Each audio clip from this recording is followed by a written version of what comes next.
The radio room was small, cluttered, and dimly lit. A narrow space filled with old equipment, flickering monitors, and the low hum of static. A single desk lamp cast a warm circle of light over a stack of reports. Ben stood alone in the room, one hand braced on the desk, the other holding the radio handset.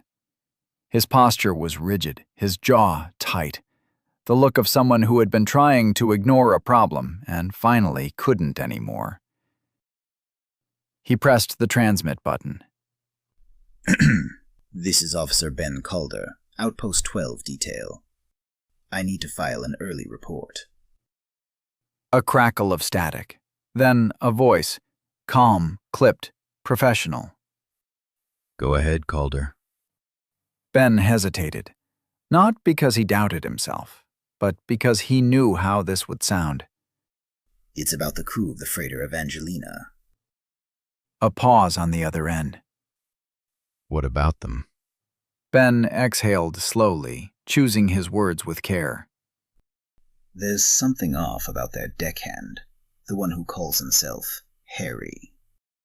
Off? How? Ben glanced toward the door, making sure he was still alone. He's different.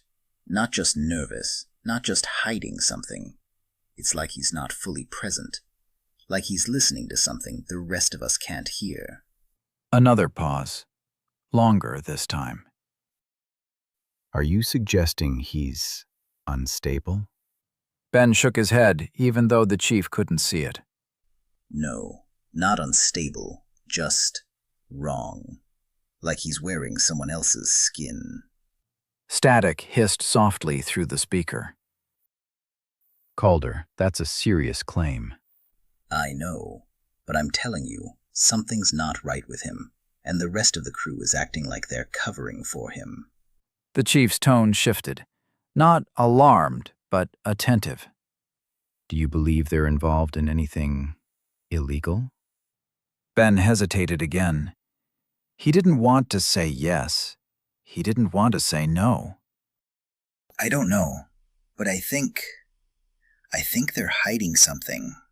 And whatever it is, it's big enough that they're scared.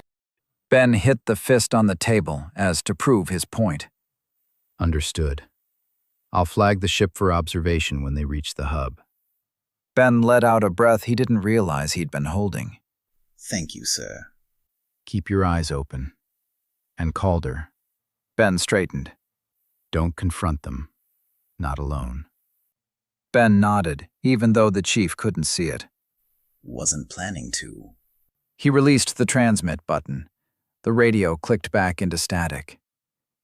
Ben stood there for a moment, staring at the equipment, the weight of what he'd just done settling over him. Ben didn't know what he had sensed in Trevor. He didn't know what he had set in motion. But he knew this. Whatever Evangelina was carrying, it wasn't cargo. He set the handset down gently, and for the first time since he'd met the crew, he felt afraid. The cockpit was dim, lit only by the soft glow of instrument panels and the pale blue of the evening sky filtering through the forward windows. The fog outside had thinned, but the air still felt heavy, as if the planet itself were reluctant to let them go.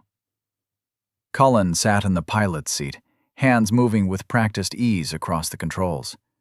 Pamela strapped herself into the co-pilot's chair, tapping through the departure checklist. Ben sat at the navigation console, checking the maps and the plotted route. Trevor stepped into the cockpit, quieter than usual, shoulders slightly hunched. He took his place at the auxiliary console, the deckhands station, and buckled in. Everyone set?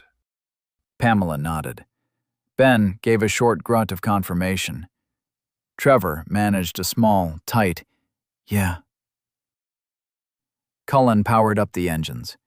Evangelina shuddered, a deep, resonant vibration that rolled through the ship like a heartbeat. Engine stable.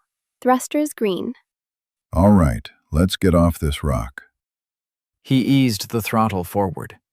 The ship lifted slowly, rising through the thinning fog.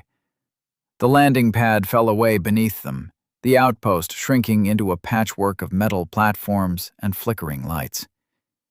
Trevor stared out the window, not at the outpost, not at the sky, but at the tree line where the Oracle's cabin lay hidden. Inside him, Daniel pulsed.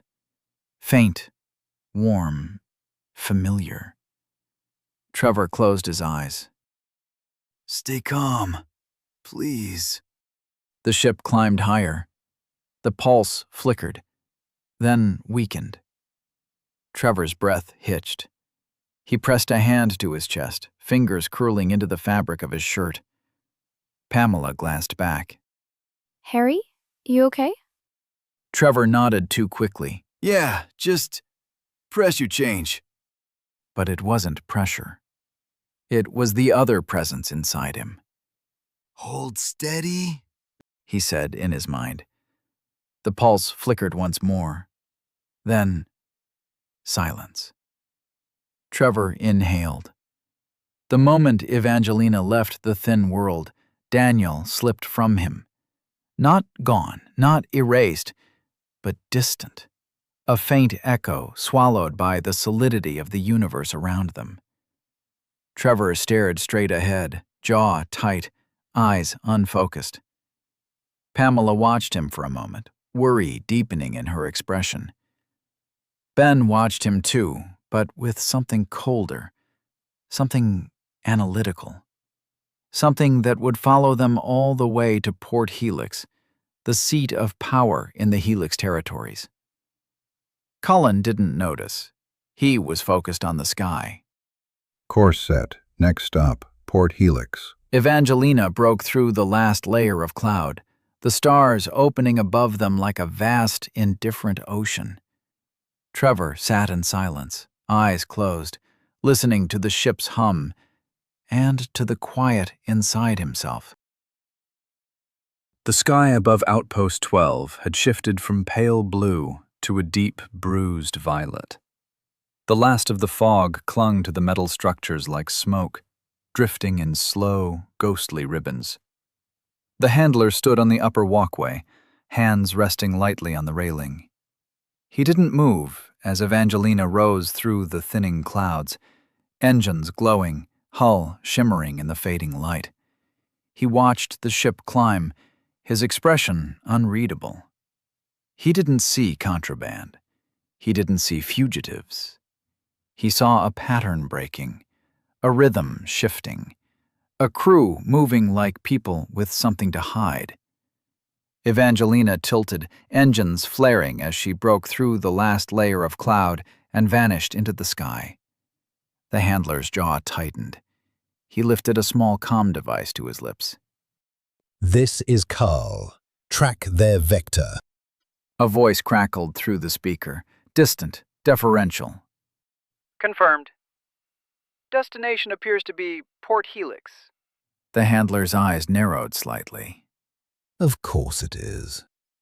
He lowered the device, letting it hang loosely at his side.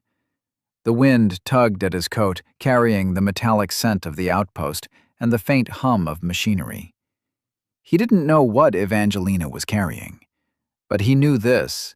Ships didn't act like that unless someone was pulling strings. He turned away from the railing and began walking along the catwalk, steps slow, deliberate, and thought to himself, "If the Syndicate thinks they can move something through my outpost." He reached the end of the walkway, pausing in the shadow of a tall comm tower. "They're wrong." He tapped the comm device again. "Prepare a shuttle. I'm leaving within the hour." Understood. The handler slipped the device back into his coat and looked up at the sky one last time, at the empty space where Evangelina had disappeared. "You're not getting away."